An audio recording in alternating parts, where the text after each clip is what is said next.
Salut la compagnie, on se retrouve aujourd'hui pour parler de l'épisode 5 de Dr Stone, qui était tout aussi bien que les précédents, encore une fois. L'aventure a avancé, l'intrigue a avancé, on peut dire.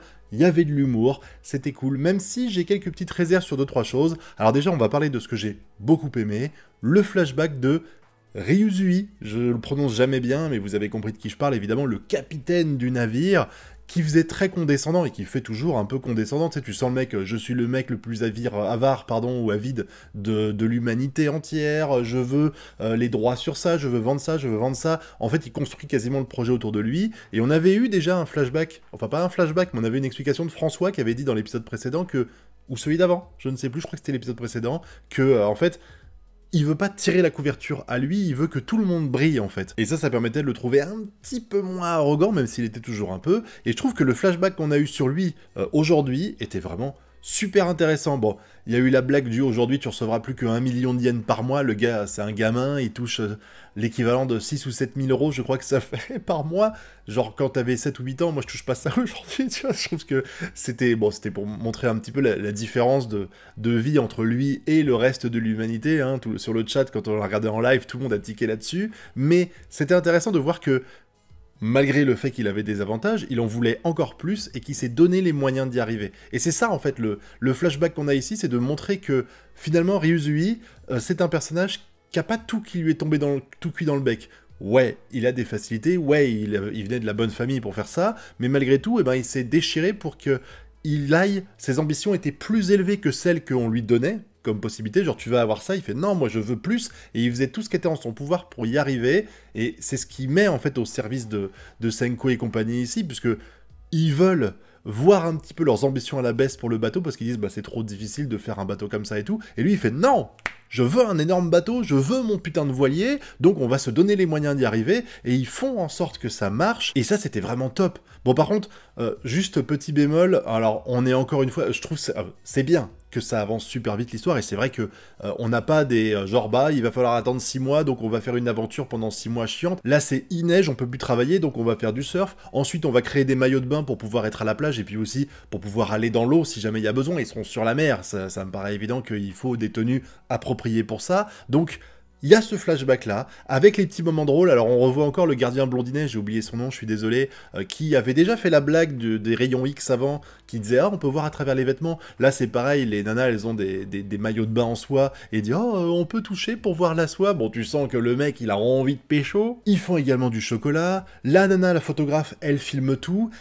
Alors, je trouve qu'ils ont un petit peu raté le côté émouvant avec elle, parce que il y avait peut-être moyen de faire quelque chose d'émotionnellement touchant, et en fait, au début, quand elle explique que bientôt, ils seront plus ensemble, faut en profiter. Je m'attendais à ce qu'on m'annonce qu'elle avait une maladie incurable à l'époque et que là, bah, en sortant du truc, elle l'avait peut-être encore, et qu'avec le truc du « Oh mon dieu, mais on est dans un animé assez chill, donc finalement, la pétrification t'a sauvé et t'es plus malade ». Non, rien à voir. Comme dit Gen, en fait, c'est que c'était elle qui était chargée de libérer les gens de la pétrification du côté de chez Tsukasa, et du coup, elle connaît tout le monde, donc elle est plus émue de la séparation que les autres. Et je sais pas, j'ai l'impression que ce passage-là, si le but c'était de m'émouvoir, ça a été un petit peu raté. Et je le dis parce que, en général, je trouve que Dr Stone, tout est très réussi. Là, quand je trouve qu'il y a un truc qui est passé à côté de son sujet, je me permets aussi de le mentionner, c'est aussi le but de ce genre de review, mais c'est pas grave en soi. Par contre, ce qui m'a le plus dérangé, enfin, c'est pas que ça m'a le plus dérangé dans cet épisode-là, j'ai trouvé ça presque décevant, en fait, c'est que quand ils ont fait les équipes, pour savoir, genre, ceux qui ont embarqué sur le bateau et ceux qui restaient sur place, je sais pas pourquoi, mais j'imaginais en fait que la séparation, elle serait un peu plus équilibrée. Alors je sais que l'intrigue principale, c'est eux qui vont partir en mer, récupérer la capsule Soyuz. D'ailleurs, soyez en passant, j'ai du mal à comprendre pourquoi ils en ont besoin. J'imagine que Senku a besoin de composants dedans qui sont nécessaires, genre des produits de l'électronique et tout, qu'il ne peut pas faire malgré le fait qu'il est super balèze et tout. Il y a des choses, à mon avis, qui sont difficiles à faire avec les technologies qu'ils ont aujourd'hui, donc ils ont besoin des trucs qu'il y a dans la capsule Soyuz. Même si je pense quand même que ça fait 1000 ans, enfin 3000 ans, 700 ans qui sont là-dedans, les trucs doivent être un peu décomposés, mais enfin ça, on sera fixé quand on le verra. Mais je m'attendais quand même à ce qu'il y ait une partie des gens qui partent en mer, et qu'une autre partie reste ici, justement pour permettre à la société d'évoluer technologiquement. C'est plus ou moins ce que dit Senku. Il dit, les autres ils sont là pour le développement, mais ceux qui restent sur place, c'est pas des flèches. Je veux dire, tous les personnages nommés à un moment donné, à part la fille du chef du village, là, qui, elle, ben, c'est une random. Elle, son seul intérêt, c'est d'être sortie des coucougnettes du chef du village, parce que, à part ça, elle sert littéralement à rien. Et à un moment donné, je me suis dit, quand le blondinet est pas parti, c'est évident qu'il va se passer un truc pour qu'il arrive. Bon, ils ont fait ça avec humour, c'était rigolo de le voir partir en mer et dire « Ah, je vais faire semblant d'y aller, et finalement, j'ai pas pu. » Et puis t'as Taiju qui fonce le chercher, c'était à mourir de rire. Mais du coup, en fait, on comprend là, avec ce qu'on a vu là, qu'on ne reverra plus jamais, ou presque, les personnes qui sont actuellement sur le continent et qui restent sur place, parce que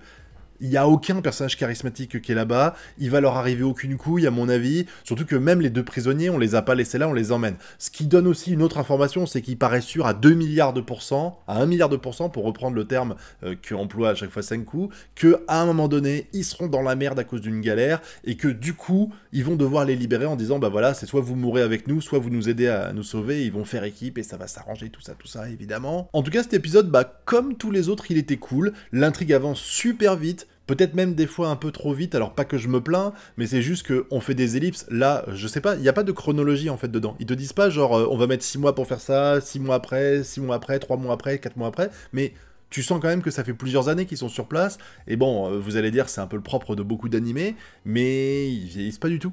J'ai l'impression qu'ils ont toujours 16 ans. Parce que là, ils ont passé le blé quand il pousse, je pense pas, j'ai pas été faire des cours de biologie, mais j'imagine bien que le blé, il met pas 3 semaines à pousser, donc c'est pareil, ils ont dû mettre un sacré paquet de temps. On sait qu'ils ont mis plusieurs mois à l'époque, quand il y avait que Senku, je crois qu'il a été libéré plusieurs mois avant Taiju, que après, bah, quand Taiju et Senku ont été libérés, il s'est passé également plusieurs mois avant qu'ils soient obligés de libérer Tsukasa, qu'ils arrivent à libérer leurs copines et tout ça, donc je pense... Et je me trompe peut-être, hein, dites-moi dans la zone commentaire, parce que peut-être qu'il y a des infos que j'ai loupées, que ça fait au moins 3-4 ans qu'on est actuellement dans l'histoire, voire peut-être plus, parce que on est vraiment en train de te dire que le bateau... Puis le bateau, tu mets pas 4 mois à faire un bateau comme ça. Il est évident que pour moi, c'est même pas 1 an qu'il faut, c'est 3... Enfin, dans l'idée, j'imagine qu'il faudrait 7 ou 8 ans pour faire ce truc-là, parce que avec les moyens qu'ils ont, mais on va dire qu'ils vont vite et ça met que 3 ans, mais dans l'idée, ils sont passés de genre des mômes de 14-15 ans à des mômes de 20 ans maintenant. Donc ça devrait changer physiquement, même si je comprends que ça change pas, mais c'est vrai que c'est un truc à chaque fois qu'il y a ce genre d'ellipse, je fais « Comment ça se fait ?»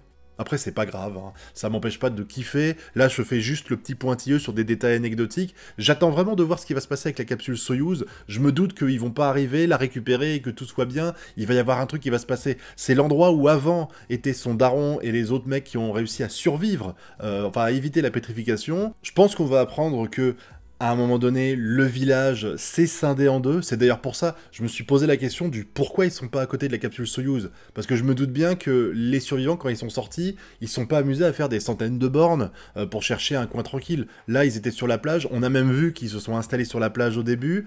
Peut-être qu'ils cherchaient un endroit plus grand, mais quand tu vois le village qu'il y a, il est pas si grand. Donc l'idée qu'il y ait pu avoir au moins 2 groupes qui sont scindés en 2, qu'il y ait des groupes avec des gens un peu plus gentils, avec un peu plus d'empathie, et qu'il y ait un groupe avec un peu plus de gens un peu des sales cons, qu'on va découvrir et qui sont restés pas loin de la capsule Soyouz et qui vont poser problème à Senku et compagnie, ça me paraît évident. On verra ça bientôt. En attendant, je m'arrête là ici, j'espère que la vidéo vous a plu, si c'est le cas, vous connaissez la chanson, le pouce bleu, l'abonnement et le partage, et puis dites-moi ce que vous avez pensé de cet épisode et ce que vous imaginez qui va se passer pour la suite.